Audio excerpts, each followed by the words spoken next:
So welcome back to my channel. তো এখন খাদান সিনেমাটির কথা বলবো, যে সিনেমাটির ডিরেকশনে রয়েছে সুজিত দত্ত এবং মুখ্য ভূমিকা রয়েছে দেব, রয়েছে যিশু সেনগুপ্ত, রয়েছে বরখা বিস্ট, রয়েছে ইদিকা পল রয়েছে এবং আরও অনেকে রয়েছে।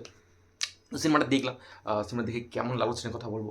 তারপর হচ্ছে ফার্স্টেই সিনেমাটা নিয়ে কথা বলা একটা কথা বলবো, যে যারা ট্রেলার দেখে ঠিক করেছে, যে যারা এবং যারা ঠিক করেছে যে যারা এই সিনেমা দেখতে যাবে, তারা ডেফিনেটলি এই সিনেমা দেখতে যাক। এবং এই সিনেমাটা নিয়ে আমার যেটা বক্তব্য, সেটা আমার একান্তই ব্যক্তিগত বক্তব্য, এবং এটা নিয়ে এটার জন্য কেউ রিভিউ দেখেই যে ডিসাইড করতে হবে যে মানে যে সিনেমাটা দেখবো কি দেখবো না, সেটা ব্যাপার না।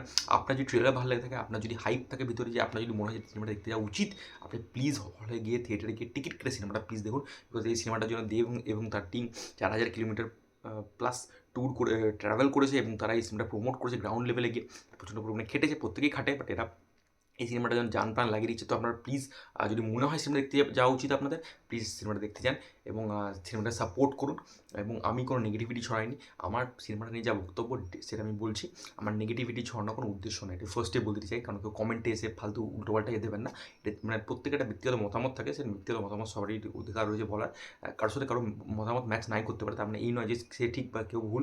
ঠিক ভুল কিছু না, এটা প্রত্যেকের একান্ত ব্যক্তিগত মতামত। ওকে, যাই হোক, সিনেমাটা তো খাদানা যখন থেকে ট্রেলার টিজার বেরিয়েছিল, আমার তখন থেকে আমার প্রচণ্ড হাইপ ছিল আমার ভিতর থেকে, আমি প্রচণ্ড এক্সাইটেড ছিলাম সিনেমাটার জন্য, অনেস্টলি স্পিকিং। বিকজ যেভাবে প্রেজেন্টেশন হয়েছিল দেবের, এবং দেবকে যেভাবে লাগছিল দেখতে, তো সেটার জন্য কিন্তু আমি দেবকে ওইভাবে মাস অবতারে দেখার জন্য সেটার জন্য কিন্তু মুখিয়ে ছিলাম। এবং যেভাবে তারা গল্প লুকিয়ে রাখার মতো ছিল, বিভিন্ন জায়গায় দেব বলছিল আমার অনেক টুইস্ট অ্যান্ড টার্নস রয়েছে, গল্প অনেক লুকিয়ে রেখেছি, বাবা ছেলে কী হবে, অনেক কিছু অন্য কিছু হতে পারে। তো অনেক কিছু জিনিসটা ভিতরে এক্সপেকটেশনের বার আমি প্রচণ্ড বেশি সেট করে ফেলেছি। এবার সেটা কি ফুলফিল করতে পারলো কি পারলো না, সেটা নিয়ে পরে আলোচনা রয়েছে।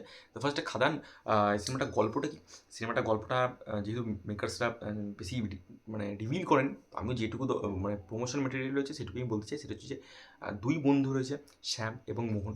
তারা কয়লা চুরি করতো, এবং তারপর তারা একটা সিন্ডিকেট ইয়ে করে, এবার দুজনে মিলে, এবং তারপর তাদের একটা উত্থান হয়, এবং এরপরে গিয়ে কী হয়, এরপরে কী হয় সেটা দেখতে গেলে আপনাকে থিয়েটার গিয়ে খাদান সিনেমাটা দেখতে হবে।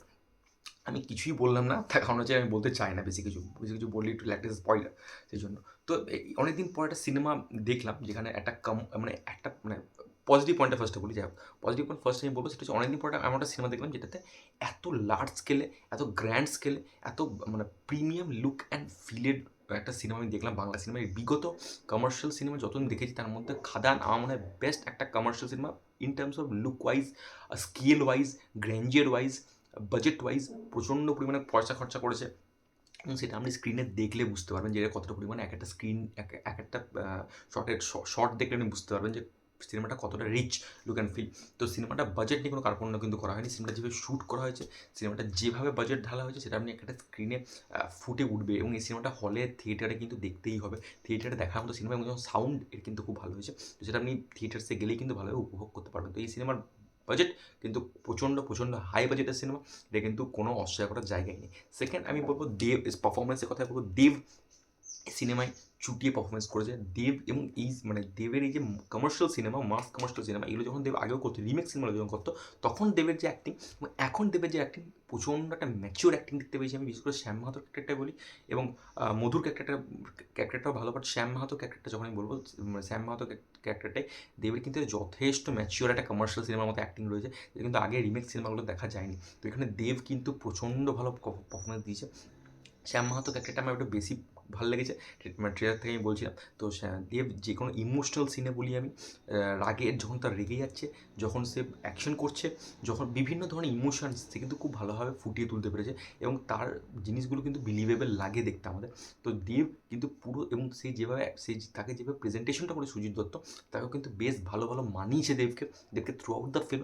আপনি কিন্তু দেবের পারফরমেন্সটার জন্য হুক হয়ে থাকবেন, এবং দেবের পারফরমেন্সের উপরে কিন্তু সিনেমাটা দাঁড়িয়ে রয়েছে। দেবের পারফরমেন্স হওয়াটাও খুব জরুরি ছিল, এবং এটা কিন্তু দেব কিন্তু নিজের 100% দিয়ে পারফরমেন্সটা কিন্তু দিয়েছে, এবং আপনারা সেটা দেখলে বুঝতে পারবেন। এবং তারপরে আমি বলব Jisshu Sengupta, what an actor he is. Jisshu সেনগুপ্তর মানে এত ভালো একটা পারফরমেন্স দিয়েছে, বিশেষ করে আমি সেকেন্ড হাফের দিকে বলবো, কী পারফরমেন্স দিয়েছে, লোকটা কী পারফরমেন্স দিয়েছে, যিশু সেনগুপ্তকে জাস্ট খেয়ে নিয়েছে। আর একটু স্ক্রিন স্পেস যদি বেশি থাকতো না, মানে আমি মানে দেবের থেকেও উপরে যিশু সেনগুপ্তকে রেট করতাম। আর যিশু সেনগুপ্ত যেটুকু মানে যতটা জায়গায় স্ক্রিনে রয়েছে, আপনি কিন্তু যিশু সেনগুপ্তকে দেখে মুগ্ধ হবেন, জাস্ট মুগ্ধ হবেন। এবং যেভাবে যখন যিশু সেনগুপ্ত আসছে না স্ক্রিনে, তখনই সবাই না জয়গুরু জয়গুরু বলতে লাগছে। তো ওই যে ব্যাপারটা, ওই উন্মাদনাটা ক্রিয়েট করা, এটার জন্য কিন্তু খাদানকে ধন্যবাদ। এবং যিশু সেনগুপ্ত কিন্তু একটা ছাপ ছেড়ে যেতে পেরেছে। তার মানে একটা বিশেষ করে সিনে যে রাধারানী গানটা হয়, সেখানে যিশু সেনগুপ্ত যখন গায় যে রাধারানী গানটা, তখন আপনার মুখের চোখে মুখে এক্সপ্রেশন দেখে, তখন যখন বলে জয়গুরু, ও মাই গড, যিশু সেনগুপ্ত মানে ওই যে বৈষ্ণব একটা গ্যাংস্টার, ওই যে জিনিসটা ওটা কিন্তু হেভি করেছে। একটা নেগেটিভ পয়েন্টও আছে। যে নেগেটিভ পয়েন্টটা আমি এখানে বলতে পুরো ভুলে যেতে পারি আমি, সেটা হচ্ছে যে যিশু সেনগুপ্ত ক্যারেক্টারটা কিন্তু ভালোভাবে লেখা হয়নি। মানে তার যে বৈষ্ণব গ্যাংস্টারের যে ব্যাপারটা, সেটা কি মানে তাকে ওই জিনিসটা কিন্তু ভালোভাবে ফোটানো যেতে পারতো। বাট ওটা কিন্তু খুব ভালোভাবে মানে খুব ভালোভাবে সেই জিনিসটাকে ইউটিলাইজ করা হয়নি, যতটা ইউটিলাইজ করা দরকার ছিল। মানে যিশু সেনগুপ্ত ক্যারেক্টারটাকে আমি বলি in terms of writing wise আরও বেটার রাইটিং করাতে পারতো। যিশু সেনগুপ্ত পারফরমেন্সটার জন্য দেখতে ভালো লাগে, বাট আরও পারফরমেন্সের স্কোপ আনা যেতে পারতো বলে আমার মনে হয়। পারফরমেন্স এবং বাকি যে পারফরমেন্সগুলো অনির্বাণ চক্রবর্তী কিন্তু ডিফারেন্ট ওয়েতে প্রেজেন্ট করেছে। অনির্বাণ চক্রবর্তীকে এরকম ট্রাইবাল ওয়েতে এবং এই ধরনের যে ভাষা সে বলছে, দেব এখানে কিন্তু দেব, যিশু, অনির্বাণ চক্রবর্তী, বরখা প্রত্যেকে একটা ডিফারেন্ট একটা লুকে প্রেজেন্ট করেছে, যেটা কিন্তু তাদের প্রিভিয়াস ফিল্মে কিন্তু দেখতে পাওয়া যায়নি। অনির্বাণ চক্রবর্তী দেখি অ্যাকশন করেছে তীর ধনুক নিয়ে, তো ওটা কিন্তু সচরাচর দেখাই যায় না। তো অনির্বাণ চক্রবর্তীকে ডিফারেন্ট ওয়েতে প্রেজেন্ট করেছে এবং সে খুবই ভালো অ্যাক্টিং করেছে। অনির্বাণ চক্রবর্তী খুব ভালো অ্যাক্টারও তিনি। তো অনির্বাণ চক্রবর্তীকে আমার বেশ ভালো লাগে। বাকি সাপোর্টিং রোলে বরখা বিস্ত বলি, স্নেহা বলি, জন বলি, জনের কথা বলতে পারি। জন কিন্তু পারফরমেন্স বেশ ভালো দিই। জনের কাছ থেকে আমি এতটা এক্সপেকটেশন রাখি না। সে বনি যে রোলটা ছেড়ে দিয়েছিল, সেই রোলটা সে করছে। আমার মনে হয় বনির জায়গায় সে কিন্তু অনেকটা ভালো জাস্টিস করেছে। আমার মনে হয় বনি তাহলে কিরকম করতাম জানি না, বাট জন কিন্তু খুব ভালো পারফরমেন্স দিয়ে, বিশেষ করে তারা দেবের যেখানে ব্যান্ডারটা হয়, সেটা কিন্তু দেখতে খুব ভালো লাগে আমার অ্যাজ অ্যান অডিয়েন্স। জন কিন্তু নিজের পারফরমেন্সটা বেশ ভালো দিয়েছে, যেটা কিন্তু আমি তার কাছে এক্সপেক্ট করিনি। তো জনের পারফরমেন্স কিন্তু বেশ ভালো। জনকেও কিন্তু অন্যভাবে একটা প্রেজেন্ট করেছে যে সুজিত রিনু দত্ত, যেটা আমার বেশ ভালো লেগেছে। স্নেহা বলি, বাকিরা বলি, মোটামুটি একটা পারফরমেন্স দিয়ে ঠিকঠাক, আর তার বেশি স্কোপও ছিল না করার মতো। এটা ছিল পারফরমেন্সের কথা বলো। থার্ড আমি পজিটিভ পয়েন্ট যেটা বলবো, সেটা হচ্ছে মাস প্রেজেন্টেশন। কমার্শিয়াল একটা কমার্শিয়াল সিনেমাতে যে জিনিসগুলো থাকা দরকার, ভালো ব্যাকগ্রাউন্ড মিউজিক, ভালো অ্যাকশন সিনস, ভালো মাস প্রেজেন্টেশন, হিরো ইয়ে প্রেজেন্টেশন, এবং যেভাবে স্কেলটা করা, স্কেল তুমি আগে বলেছি। তো মাস সিনেমা যেগুলো থাকা দরকার, সেগুলো প্রত্যেকটা কিন্তু খাদানে আপনি পেয়ে যাবেন। ভালো গানও অনেকগুলো রয়েছে, অ্যাকশন সিনস যথেষ্ট ভালো রয়েছে। ফার্স্ট হাফে অনেকগুলো অ্যাকশন সিন রয়েছে, সেকেন্ড হাফে অ্যাকশন সিনস রয়েছে। আর তারপরে ভালো রকমভাবে দেব যখন এন্ট্রি, মানে দেবার যিশু যখন প্রথম এন্ট্রিটা হয়, দেবের আলাদা যখন এন্ট্রি হয়, যখন সে অ্যাকশন করছে, সেখানে ওর আলাদা ব্যাকগ্রাউন্ড মিউজিক দিয়েছে।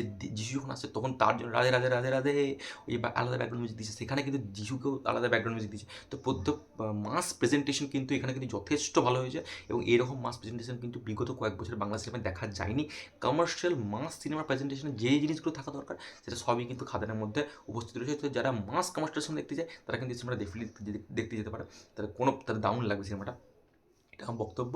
এবং ব্যাকগ্রাউন্ড মিউজিকের কথা বলতে হয়, ব্যাকগ্রাউন্ড মিউজিক কিন্তু খুব ভালো দিয়ে রথিজিৎ এবং নীলায়নদা খুবই দুজনে খুব ভালো ব্যাকগ্রাউন্ড মিউজিক দিয়েছে। বিশেষ করে আমি বলবো যে যখন বিভিন্ন জায়গাতে অ্যাকশন সিনগুলো হয়, সেখানে ব্যাকগ্রাউন্ড মিউজিকের কাজ বলি, বা যিশু যখন আসছে তখন ব্যাকগ্রাউন্ড মিউজিক কাজ, শ্যাম মহারাজ যখন আসছে তখন ব্যাকগ্রাউন্ড মিউজিক। তো ব্যাকগ্রাউন্ড মিউজিক কিন্তু একটা ভালো রোল প্লে করে সিনেমাটার মধ্যে।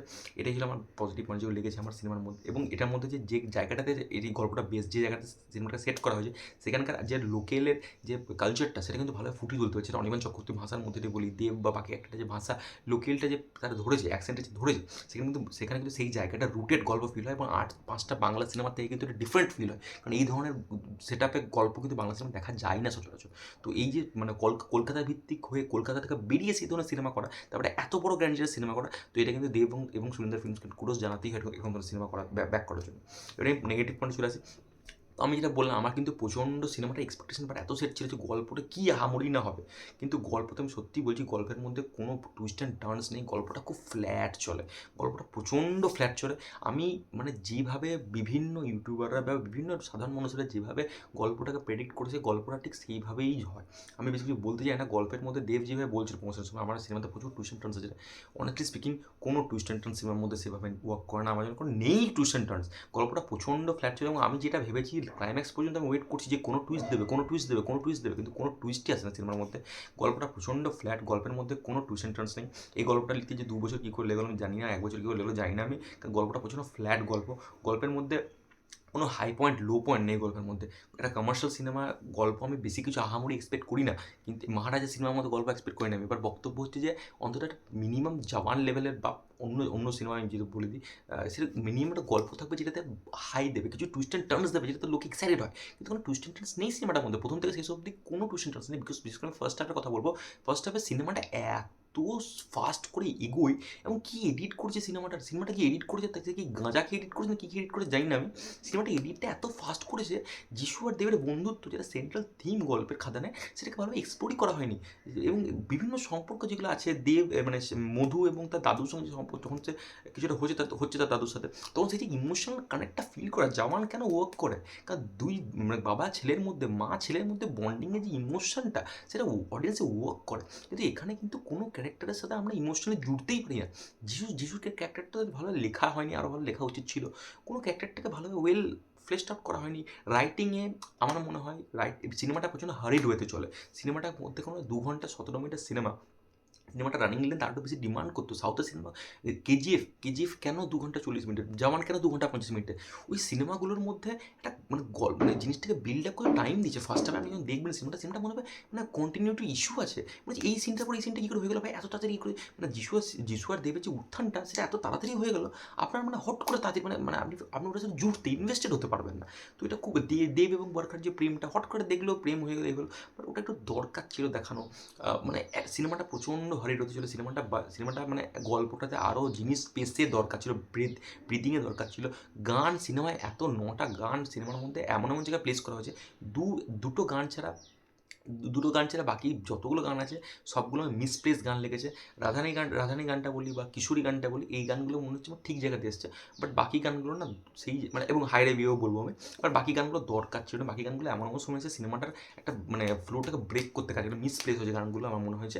এবং মানে অ্যাকশন সিনগুলো যেগুলো রয়েছে, অ্যাকশন সিনগুলো ভালো, আমি খারাপ বলছি না, বাট অ্যাকশন সিনগুলো না প্রচণ্ড অতিরিক্ত ওভারডোজ হয়ে গেছে, এবং অ্যাকশন সিনের পিছনে যে ইমোশনটাই ওয়ার্ক করে না, কারণ ক্যারেক্টারগুলোর যে জার্নি সেটার সাথে আমরা ফিল করতে পারি না, কারণ জার্নিটার মধ্যে আমি ইনভেস্টেডই হতে পারিনি। এবং সিনেমাটা এত ফাটাফাট এগোতে থাকে, আপনি মানে বোর হবেন না। আমি সিনেমাটা বোর হওয়ার কথা বলছি না স্ক্রিন প্লে, কিন্তু স্ক্রিন প্লে বোর না হলেও কিছু জিনিসের স্পেস দিতে হবে, যে সিনেমাটা এগোতে দিতে হবে, তবে তো আপনি অ্যাজ এন অডিয়েন্স জুড়বেন ক্যারেক্টারের সাথে। তো সেটা দেওয়া হয়নি। তো অ্যাকশন সিনের বিভিন্ন জায়গায় অ্যাকশন সিন দরকার ছিল না, সেখানে অ্যাকশন সিন দেওয়া হয়েছে। মানে মানে এটা হয়েছে কি, কমার্শিয়াল সিনেমা বানাতে হবে তো এই জিনিসগুলো ঢোকাতে হবে, বাট বক্তব্য যে সেখানে সেটা রিকোয়ারমেন্ট আছে কি তবেই ঢোকা, না ফালতু সেখানে তো ইনকর্পোরেট করে লাভ নেই। তো কিছু জিনিস প্রচণ্ড অতিরিক্ত লেগেছে আমার।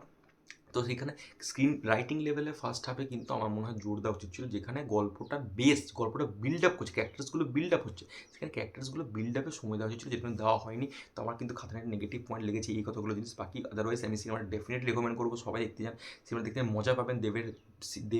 দেব বলি যিশুগুলি প্রত্যেকে কিন্তু মজা, মানে আপনার বেশ ভালো লাগবে দেখতে ওভারঅল। এবং পার্ট 2 আসবে, সেটা আমরা সিনেমা শেষ হলে দেখতে পাবেন, আর এটা আমি কিছু কমেন্ট করবো না। বাট আদারওয়াইজ বাংলা সিনেমা এরকম সিনেমা সচরাচর দেখা যায় না। জিদ্দার মতো সিনেমাগুলো করে, দেব এবারে এসছে, তো সিনেমা সাপোর্ট যদি না করে দেব কিন্তু করা বন্ধ করে দেবে। তো দেবকেও সাপোর্ট করতে হবে, তবে এত বাজেটের সিনেমা রিকভার হবে, তবেই সে পরবর্তীকালে টাকা তো সে ঘর নিয়ে যাবে না, এই টাকাটা নিয়ে পরবর্তীকালে সে আরও বেটার ওয়েতে, এটা যদি 5 কোটি বাজারে পরে সে 7-8 কোটি বাজারের সিনেমা বানাবে। তো এটা ছিল ওভারঅল টেক এই সিনেমাটা নিয়ে। তোমাদের ডেফিনেটলি কেমন লেগেছে, খাদান কেমন লেগেছে কমেন্ট করে জানাতে পারো। এবং আমার যেটা বললাম এটা ব্যক্তিগত মতামত, কেউ এটা গায়ে নিও না বা কিছু করো না। তো এটা ছিল ওভারঅল টেক। তো আমার সাথে যুক্তি চাইলে ডিসক্রিপশন সেটা লিঙ্ক দিয়ে দিতে পারো। Take care, good by.